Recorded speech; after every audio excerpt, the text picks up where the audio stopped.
Assalamualaikum warahmatullahi wabarakatuh. Pada kesempatan kali ini kita akan belajar bab peluang. Yang pertama yang akan dibahas di bab peluang ini meliputi kaidah pencacahan, kemudian ada permutasi, ada kombinasi, dan yang terakhir nanti peluang. Nah, peluang yang dibahas di sini nanti adalah peluang suatu kejadian.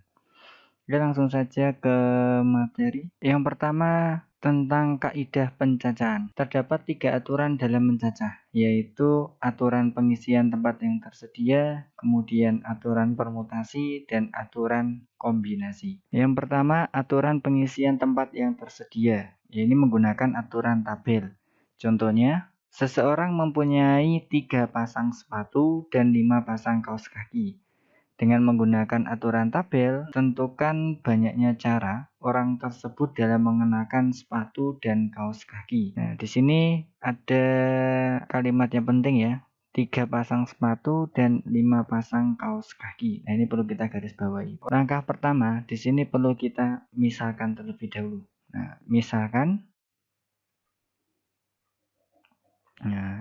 yang dimisalkan apa? Yang dimisalkan di sini adalah nih ya, sepatu dan kaos kaki. Nah, berarti kita tuliskan dulu misalkan sepatu. Nah, misalkan sepatu itu kita misalkan ada 3 pasang. Berarti kita misalkan dengan P1, P2, dan P3. Nah, seperti ini. Kemudian di sini ada kaos kaki. Jadi kaos kaki perlu kita misalkan juga. Kaos kaki. Nah, kaos kaki. Nah, kita misalkan dengan K1, K2, K3, K4, dan K5. Nah, ini ada 5 karena di keterangan terdapat 5 pasang kaos kaki. Nah, langkah yang pertama, kita tuliskan dulu yang paling panjang ya, kaos kaki dulu. Kita tulis di sini K1, K2, K3, K4, dan K5. Nah, kemudian kita pasangkan dengan sepatu. Berarti P1, saya ganti dulu. Kita pasangkan dengan P1, P2, dan P3. Nah, kemungkinan yang pertama yang bisa dicari yaitu menggunakan kemungkinan yang pertama orang tersebut bisa mengenakan sepatu pertama, berarti P1 dengan kaos kaki yang pertama. Nah, di sini saya tulis P1 K1, artinya sepatu pertama dengan kaos kaki pertama. Kemudian sepatu pertama dengan kaos kaki yang kedua. Nah, kemungkinan yang ketiga, orang tersebut bisa mengenakan sepatu yang pertama dengan kaos kaki yang ketiga. Nah, dan seterusnya. Nah, di sini sudah kita pasangkan ya banyaknya kemungkinan yang mungkin digunakan dengan memasangkan sepatu dan kaos kaki. Jadi di sini total ada 1 ya, kemungkinan yang pertama P1 K1, kemudian P1 K2 sampai P3 K5. Berarti total di sini ada sebanyak berapa cara? 15 cara atau 15 pasang.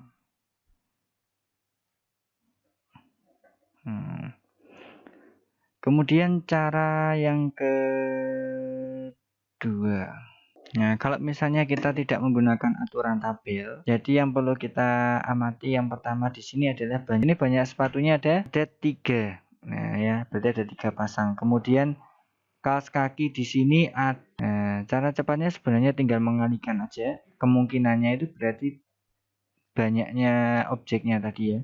Sepatu dan kaos kaki. Ya, berarti 15. Nah, jadi tinggal mengalihkan aja. Yang kedua, aturan diagram cabang. Contoh, Ahmad dan Budi adalah calon ketua OSIS di suatu SMA. Nah, jadi di sini ada dua calon, yaitu Ahmad dan Budi sebagai ketua OSIS. Sedangkan Mahmud, Cici, dan Gani adalah calon wakil ketua. Jadi calon wakil ketua di sini ada 3, Mahmud, Cici, dan Gani. Serta Yuli dan Susi adalah calon sekretaris. Nah, calon sekretarisnya di sini ada 2. Dengan menggunakan diagram cabang, tentukanlah banyaknya kemungkinan pasangan pengurus inti OSIS di SMA tersebut. Nah, misalkan kita ambil huruf depannya saja. Ya, Ahmad berarti kita ambil huruf depannya yaitu A. Nah, langkah yang pertama, urutannya di sini pemilihannya adalah ketua terlebih dahulu. Ya, atau calon ketua itu kan Ahmad sama Budi. Berarti kalau nggak Ahmad, ya Budi. Nah, kalau misalnya Ahmad terpilih, maka akan diambil 3 calon untuk menjadi wakil. Siapa aja? Berarti Mahmud. Nah, kemudian Cici, C ya, kemudian Gani. Nah, gini. Misalkan Mahmud yang terpilih. Nah, maka akan diambil sekretaris ya. Sekretaris di sini ada 2, kalau tidak Susi. Nah, seperti itu.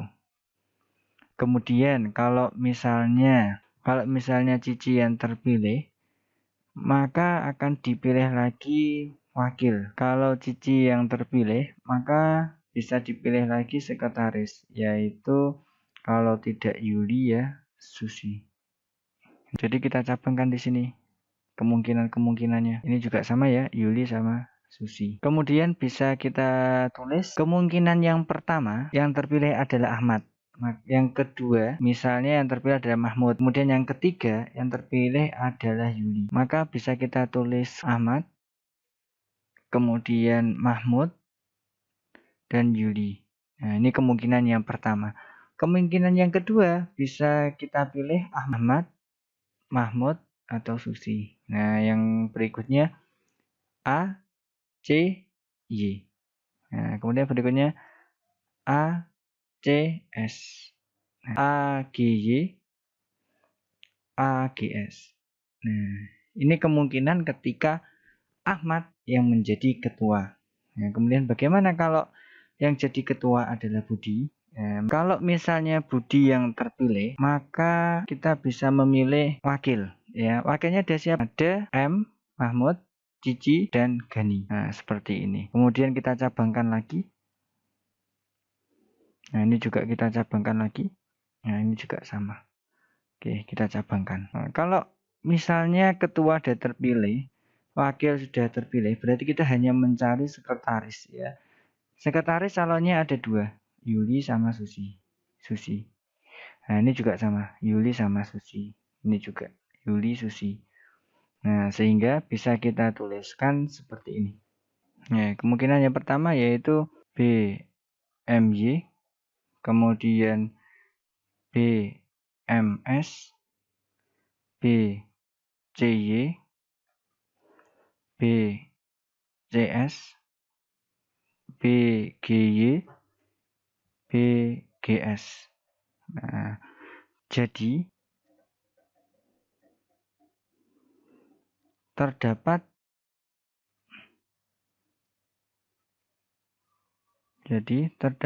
12 macam kemungkinan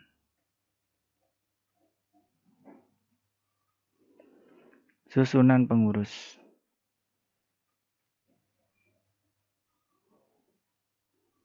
Nah, seperti ini. 12 ini dapat dari ini ya, total ini semua. Nah, total ini semua. Atau misalnya kalau mau menggunakan cara cepat ya, tidak menggunakan diagram cabang. Oke, bisa juga. Jadi kita hanya memilih ketua, kemudian wakil, kemudian sekretaris. Nah, ketua ada berapa orang tadi? Ada 2. Wakil ada 3. Sekretaris ada 2. Nah, cara cepatnya tinggal dikalikan aja. Ketua kali wakil kali sekretaris. Nah, ini banyaknya ya, berarti 2 kali 3, 6 kali 2, 12. Nah, jadi caranya sama. Selanjutnya, aturan perkalian terurut. Tentukanlah banyaknya bilangan. Jadi di sini nanti kita dituntut mencari banyaknya bilangan yang terdiri atas 3 angka. Jadi bilangan itu hanya terdiri atas 3 angka yang dapat disusun dari angka-angka 3, 4, 5, 6, dan 7. Jadi kita hanya boleh menggunakan angka ini aja. Ya, selain ini tidak boleh. Angka-angkanya tidak boleh muncul berulang. Ini untuk pertanyaan yang pertama. Yang kedua, angka-angkanya boleh muncul berulang. Kita jawab dulu yang A. Nah, di sini perintahnya kalian disuruh mencari banyaknya bilangan. Jadi bilangan seluruhnya ya, yang dapat disusun yang terdiri atas 3 angka. Ini mintanya di soal harus 3 angka. Berarti kalau di sini 3 angka, maka kita membuat sebanyak sebanyak 3 kotak karena mintanya 3 angka ya. Kita misalkan kotak sebanyak 3.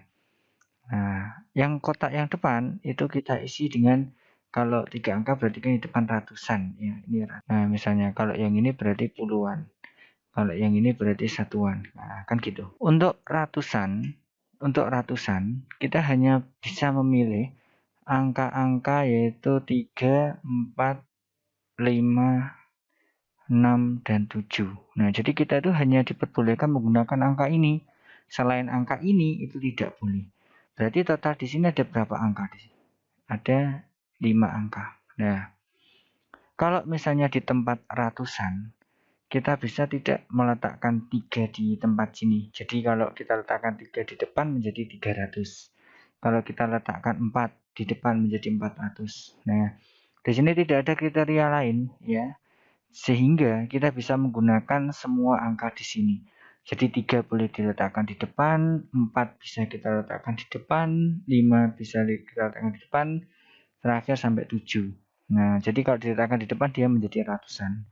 Sehingga semua angka memenuhi ya. Berapa banyak bilangan di sini tadi? Ada 5. Nah, ya kita tulis dulu ada 5. Kemudian nantinya ya, kita tidak tahu angka mana yang kita ambil untuk dimasukkan di tempat yang pertama, di kotak yang pertama. Nah, misalkan yang kita ambil di sini 3. Nah, 3 kita isikan di tempat yang pertama. Nah, sehingga jumlahnya ini berkurang karena syaratnya tidak boleh ada angka yang muncul berulang. Nah, berarti kan 3 itu kan kita sudah letakkan di yang pertama. Dan perintahnya tidak boleh muncul berulang. Sehingga banyaknya bilangan di sini sekarang berkurang menjadi berapa? Menjadi 4. Nah, banyaknya di sini sekarang ada 4 ya. Sehingga angka-angka yang boleh diisikan di sini adalah angka 4, 5, 6, dan 7. 3 tidak boleh karena sudah kita letakkan di kotak yang pertama. Ilustrasinya seperti itu. Sehingga di sini kita tuliskan 4. Nah, 4 berarti puluhan ya. Kemudian untuk satuan. Nah, misalnya 4 sudah kita masukkan di posisi kotak yang kedua. Nah, sehingga dua angka ini udah hilang. Sehingga berkurang berapa? Berkurang 2. Banyaknya bilangan sekarang menjadi 3. Nah, sehingga angka-angka yang boleh diletakkan di sini adalah angka 5, 6, dan 7. Ada sebanyak 3 angka. Gitu. Nah, sehingga kalau misalnya kita mencari banyaknya bilangan, tinggal mengalikan aja.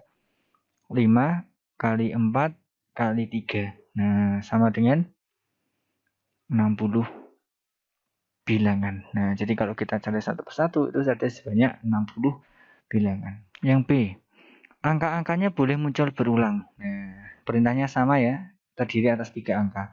Berarti kita membuat sebanyak 3 kotak. Kemudian di sini yang perlu kita garis bawah adalah boleh muncul berulang. Artinya angka yang sudah kita pakai 3, 4, 5, 6, 7 itu bisa kita gunakan lagi ya. Jadi jumlahnya tidak akan berkurang. Nah, ini kan semula ada berapa bilangan di sini?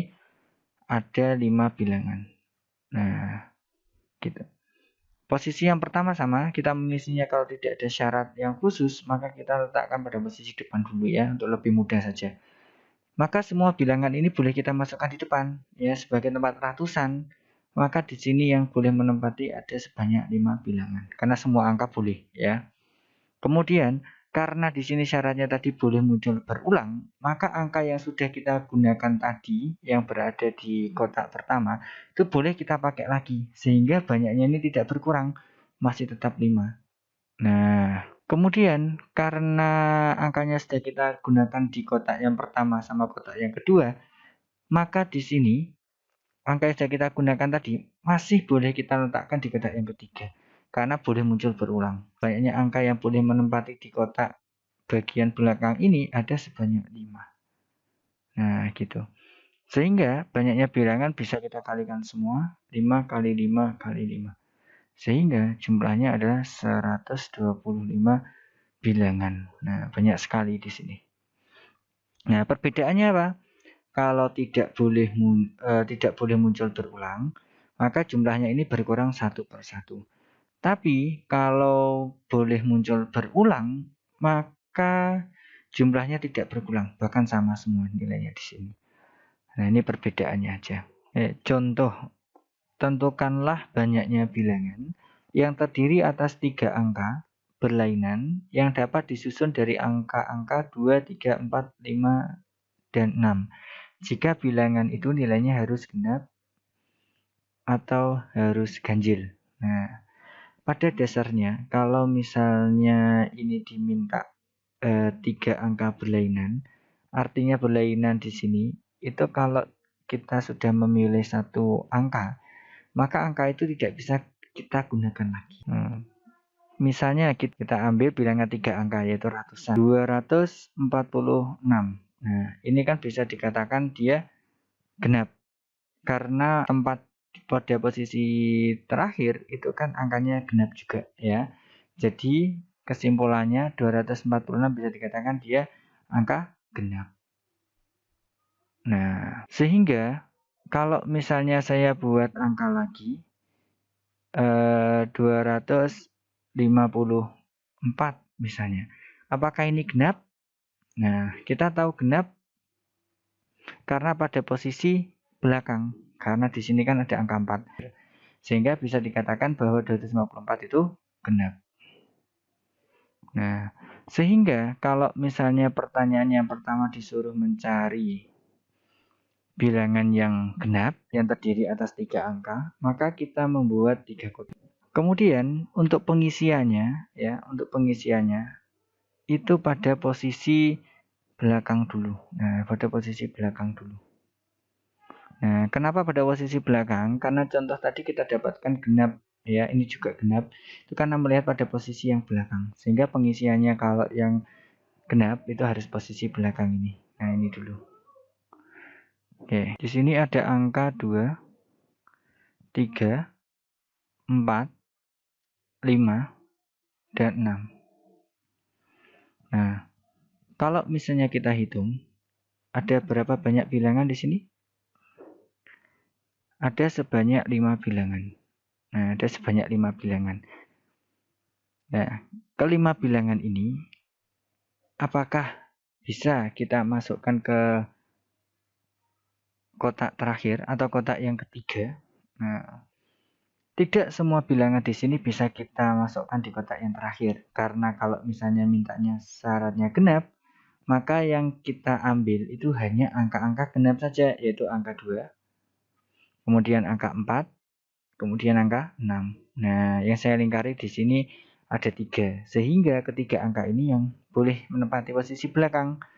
Nah, jadi ada sebanyak 3 angka yang boleh menempati pada posisi belakang. Angka berapa saja? Nah, misalnya kalau kita tuliskan di sini, yang boleh menempati yaitu angka 2, 4, dan 6. Selanjutnya, kita akan mengisi pada kotak yang paling depan. Nah, jadi tengah juga boleh, atau depan dulu juga boleh, jadi bebas ya. Pokoknya kita mengisikan tempat ya itu belakang terlebih dahulu karena syaratnya genap atau ganjil. Nah, misalnya kita mengisikan di kolom yang pertama, Nah, karena syaratnya berlainan, artinya angka yang sudah kita gunakan tidak boleh dipakai lagi. Nah, contoh, 2 sudah kita gunakan. Nah, 2 sudah kita gunakan pada posisi kotak yang ketiga. Nah, maka jumlah bilangan di sini akan berkurang. Bukan lagi 5, tapi jumlahnya akan berkurang menjadi berapa? Menjadi 4. Nah, angka berapa saja? 3, 4, 5, dan 6. Nah, sehingga keempat angka ini itu boleh kita masukkan semuanya di posisi kotak yang pertama. Sehingga bisa kita tulis di sini 4. Nah, alasannya kenapa tidak 5? Karena sudah terpakai satu angka pada posisi belakang. Misalnya yang terpakai itu adalah angka 2 gitu. Nah, karena 2 kotak itu sudah terisi, ya. Ini misalnya yang terisi pada kotak kedua di antara angka 3, 4, 5, dan 6 itu misalnya angka 3. Nah, ini misalnya. Nah, ada. Sehingga banyaknya ini akan berkurang satu lagi. Karena 3 sudah kita isikan di sini. Sehingga banyaknya berkurang 1. Nah, tinggal berapa? Tinggal 3. Itu dari sini ditulis 3.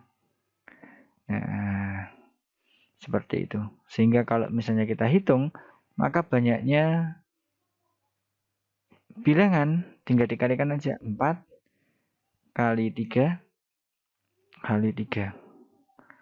Nah, sama dengan 36 bilangan gitu. Kemudian untuk yang posisi ganjil, kita tulis dulu syaratnya sama 3 angka berlainan. Berarti kita harus membuat 3 kotak. Nah, 3 kotak. Karena ganjil ya, ganjil. Contoh, saya punya bilangan 243. Nah, dan bilangan 345. Nah, apakah 243 itu ganjil? Nah, pastinya kita tahu ini adalah ganjil ya. Karena kita lihat pada posisi yang belakang. Pada posisi belakang. Kalau posisi belakang itu ganjil, maka keseluruhan ini bisa dikatakan dia ganjil. Kemudian ini juga 345. Kita tahu 5 di sini adalah ganjil, sehingga 345 bisa dikatakan ganjil juga. Nah, dan posisi yang harus kita isikan ya itu kotak yang pada bagian belakang terlebih dahulu, yang ini. Nah, karena kita tahu ya ganjil genap selalu pada posisi belakang. Nah, sehingga kita isikan di kotak ini dulu. Angka yang harus digunakan sama seperti yang tadi, yaitu angka yang wajib digunakan adalah angka 2, kemudian 3, 4, 5, dan 6. Nah, total ada berapa angka yang harus digunakan di sini? Ada 5. Nah, ada 5. Karena syaratnya dia ganjil, maka tidak semua angka di sini boleh masuk di kotak yang terakhir. Yang harus masuk di kotak yang terakhir itu adalah angka yang ganjil, yaitu angka 3, angka 5. Nah, ada berapa angka yang boleh masuk? Ada 2. Ya, ada 2 angka yang boleh masuk di sini. Nah, angka berapa? Kalau misalnya kalian tulis ya angka 3 atau angka 5. Nah, kita nggak tahu ya yang mau dimasukkan di sini 3 atau 5. Intinya kalau misalnya kita pilih angka 3 dimasukkan ke sini, maka ini akan berkurang. Nah, karena sudah kita masukkan di sini 1. Sehingga banyaknya di sini tinggal berapa? Tinggal 4. Nah, gitu, berkurang 1. Sehingga di tempat ini ya, posisi yang pertama, di sini bisa diisikan sebanyak 4 angka, kecuali 3 tadi. Alasannya karena 3 sudah kita pakai di posisi belakang, gitu. Posisi yang terakhir. Nah, karena kotak yang ketiga sama kotak yang pertama sudah terisi dengan bilangan ya. Jadi total di sini sudah terambil 2. Misalnya yang tadi kotak pertama yang terambil itu adalah bilangan adalah angka 4. Nah, maka banyaknya akan berkurang satu lagi. Nah, sehingga di sini ada berapa? 1, 2, 3. Nah, di sini ada 3. Sehingga kita isikan di sini hanya ada 3 angka yang boleh menempati. Nah, angka berapa? Ya, angka 2, angka 5, dan angka 6 gitu. Sehingga kalau misalnya kita hitung, ini ada sebanyak 4, kali 3 kali 2 sama dengan 24. Nah, begitu. Oke, selanjutnya tentukan banyaknya bilangan ribuan yang dapat disusun dari angka-angka 1, 2, 3, 4, dan 5 tanpa ada angka yang berulang jika bilangan itu nilainya A. Lebih dari 2000, B. Kurang dari 3000. Ya, kita akan membahas yang A terlebih dahulu. Lebih dari 2000 ya, dan ini harus bilangan apa? Ribuan. Nah, kalau ribuan berarti kita harus membuat berapa kotak? Kalau ribuan. Nah, kalau ribuan berarti kita harus membuat sebanyak 4 kotak. Di sini posisi ribuan ya, di sini posisi ribuan. Nah, kotak yang kedua di sini posisi apa? Ratusan. Nah, kemudian ini puluhan.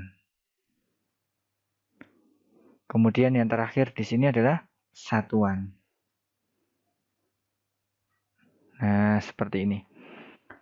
Kemudian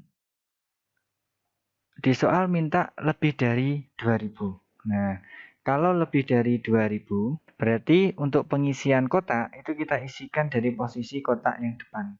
Nah, analisisnya seperti ini. Saya tuliskan dulu angkanya yaitu 2, 3, 4, dan 5. Nah, karena mintanya lebih dari 2000, berarti angka yang 2 sebagai 2000, lebih dari 2000 berarti 3000 kan boleh. 4000 boleh, 5000 boleh. Nah, sehingga keempat angka ini yang boleh menempati di depan. Berarti ada sebanyak 4 bilangan. Nah, berapa saja? Ya, berarti 2000. Nah, kemudian 3000, 4000, dan 5000. Nah, seperti itu. Jadi ada sebanyak 4. Kemudian karena di sini tanpa ada angka yang berulang, maka banyaknya angka itu berkurang satu, ya, berkurang satu. Sehingga kalau totalnya di sini ada 5 bilangan, sudah terpakai di kotak yang pertama, di sini tinggal 4, gitu. Nah, karena sudah terpakai 2 kotak, maka banyaknya bilangan itu berkurang berapa? Berkurang 2. Nah, jadi yang semula ada 5 ya. Karena dari total 5 ini pas sudah digunakan 1, berarti di sini tinggal 4. Nah, tinggal 4 ya, ini. Kemudian karena 2 kotak sudah terisi, maka ini dari jumlahnya 4 akan berkurang 1 lagi. Berarti tinggal 3. Nah, sekarang kalau 3 kotak sudah terisi, maka 3 bilangan di sini akan hilang. Berarti tinggal berapa? Tinggal 2. Nah, gitu. Jadi yang perlu kita cermati adalah pengisian tempat yaitu pada posisi depan dulu.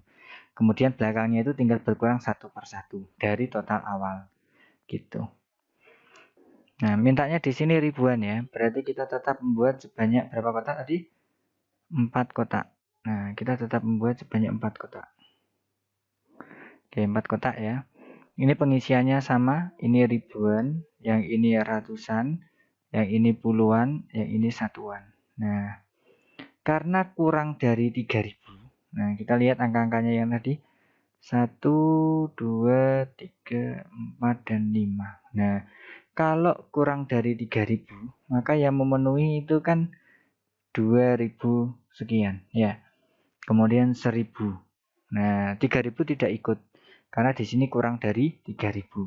Nah, berarti yang boleh menempati pada posisi kotak yang paling depan itu hanya angka 2 sama 1. 2 itu sebagai 2000-an sama 1000 ya, yang kurang dari 3000.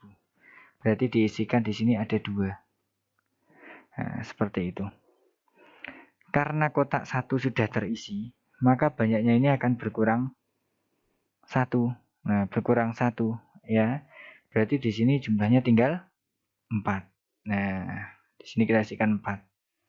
Karena 2 kotak sudah terisi, maka jumlahnya berkurang 2 sekarang. Berkurang 2, sehingga jumlahnya berkurang 2 ini. Tinggal 3. Nah, kita isikan di sini. Nah, kemudian karena 3 kotak sudah terisi, ya 3 kotak sudah terisi, maka di sini berkurang 3. Sehingga tinggal berapa? Tinggal 2. Nah, di sini diisikan angka 2. Oke, sekarang kita tinggal hitung ya. Kita tinggal hitung saja. Yang A tadi banyak bilangannya ada berapa? Tinggal kita kalikan aja. 4 kali 4 kali 3 kali 2. Nah, ada 96 bilangan. Ada 96 bilangan. Kemudian yang B tadi yang kurang dari 3000 kalau kita kalikan maka ada sebanyak berapa bilangan? 2 kali 4 kali 3 kali 2. Nah, maka ada sebanyak 48 bilangan gitu. Nah, jadi perbedaannya dua contoh ini lebih dari sama kurang dari. Kalau lebih dari, maka 2000 itu ikut. Kalau kurang dari 3000, maka 3000 tidak ikut, mulai 2999 gitu. Terima kasih atas perhatian dan partisipasinya. Saya akhiri. Wassalamualaikum warahmatullahi wabarakatuh.